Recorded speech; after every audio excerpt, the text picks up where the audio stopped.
Bangladesh football ফেডারেশনের উদ্যোগে ঢাকাসহ ৮ বিভাগে বড় পর্দায় উপভোগ করা যাবে বাংলাদেশ সিঙ্গাপুর ম্যাচ। সিলেটের খবর জানাতে সরাসরি যুক্ত হচ্ছেন সহকর্মী হোসেন আহমদ সুজাত।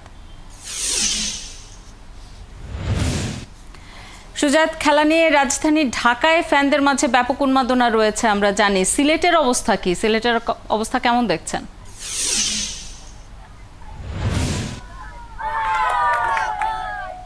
দেখুন শাওন, খেলা শুরু হওয়ার কিন্তু এখন কিছুটা সময় বাকি আছে, তারপরেও কিন্তু সিলেটের মানুষের মধ্যে উত্তেজনাটা অনেক বেশি। আজকে আসলে সিলেট আলিয়া মাদ্রাসা মাঠে বড় স্ক্রিনে কিন্তু খেলা দেখানো হবে।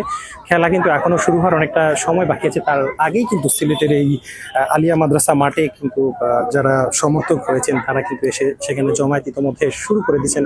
অনেকেই লাল সবুজের পতাকা গায়ে মেখে আসছেন, তারা বলছেন যে বাংলাদেশ জিতবে। তবে আজকের এই খেলা নিয়ে সিলেটের মানুষের মধ্যে আনন্দটা একটু বেশি, তার কারণ আজকে যারা জাতীয় টিমে খেলবে, বিশেষ করে হামজা চৌধুরী, সামিদ তাজউদ্দিন, সাদউদ্দিন, তারা সবাই কিন্তু বৃহত্তর সিলেটের সন্তান, যার কারণে সিলেটের মানুষের মধ্যে উত্তেজনাটা একটা বেশি। এবং তারা বলছেন যে সন্ধ্যা 7:30টায় খেলা শুরু হবে, আগেভাগেই তারা চলে আসছেন স্ক্রিনের সামনে, তারা বসে খেলাটা উপভোগ করবেন এবং হামজার পায়ের জাদুতে তারা মুগ্ধ হবেন। তিনি যেভাবে ইংলিশ প্রিমিয়ার লিগ কাঁপিয়েছেন এবং তিনি গত ম্যাচে ভুটানকে যেভাবে গোল দিয়েছেন হেড মাথা দিয়ে, সেভাবেই তিনি কিন্তু আবার ছন্দে ফিরবেন এবং বাংলাদেশকে একটা ভালো ম্যাচ আজকে উপহার দেবেন। এবং আমরা যেটা দেখতে যে ইতিমধ্যে সেই আলিয়া মাদ্রাসা মাঠে কিন্তু বিভিন্ন প্রতিযোগিতার আয়োজন করা হচ্ছে ফ্যানদের মধ্যে, সেটা হচ্ছে এবং পাশেই কিন্তু বড় স্ক্রিনের কাজ চলছে এবং সেই কাজ আশা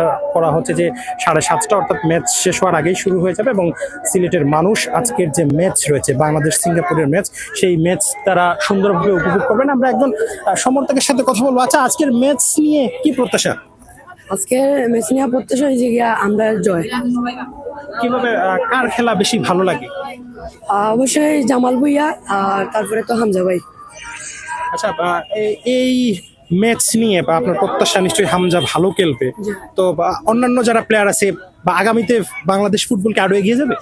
ইনশাল্লাহ এগিয়ে যাইবো। আমরা তো ইয়ং প্লেয়ার আছে, ফাহমিদুল, তারপরে মুরসালিনও আছে, ইনশাল্লাহ এগিয়ে যাইবো।